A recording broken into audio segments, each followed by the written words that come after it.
David Whittaker says yes. Will you dare disagree with David? Come on. No, far He will be it shoot from you. me. Do you know what? We haven't seen it. We really haven't seen it. I still think the jury's out on that. I think what we definitely haven't seen is everyone who has properties in their own name suddenly all switching them to limited companies. We haven't seen that, and I don't think we are going to see that. We have definitely seen an increase in people going forward now moving to limited company.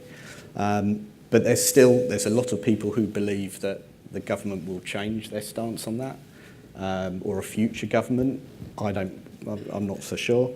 And there's a lot of people who think actually they're going to close the loophole for limited company anyway.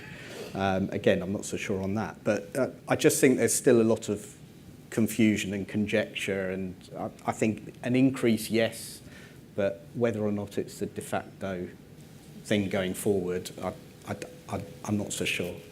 Okay, and John? Yeah, I kind of concur with that. I think over time, more and more is going to be written in the limited company space, all things being equal.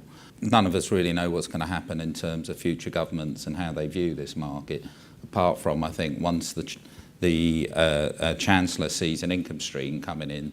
I've yet to see a Chancellor that's happy to let an income stream go. So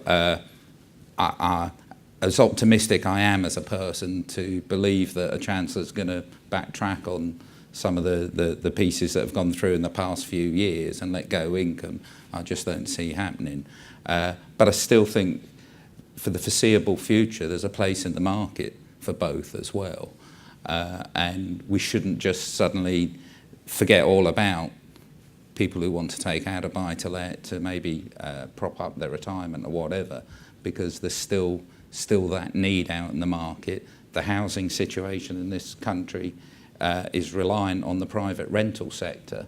Until we start building 250, 300,000 new homes year on year, then the private rental sector has got a major part to play in the housing situation in this country. So that means landlords have got a major part to play, whether they've got portfolios of 400 or 4, or just people coming up to retirement taking out the odd buy-to-let. So I think we're on a journey, but I think it's early days yet as to it moving across. But I think, in my mind, eventually that's where we'll end up, where it'll all be professional landlords in the space. But I think we're a long way off.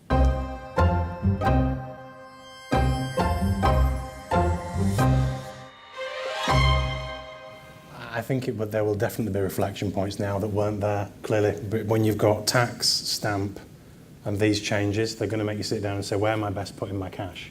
Property is still a reasonable place to put cash from a yield perspective, but it will make you reflect on the wider context of it. So I think good tax advice in the context of what you're doing and what you're looking to do going forward will help inform customers on the choices that they make. But yeah, it's a reflection rather than a full correction.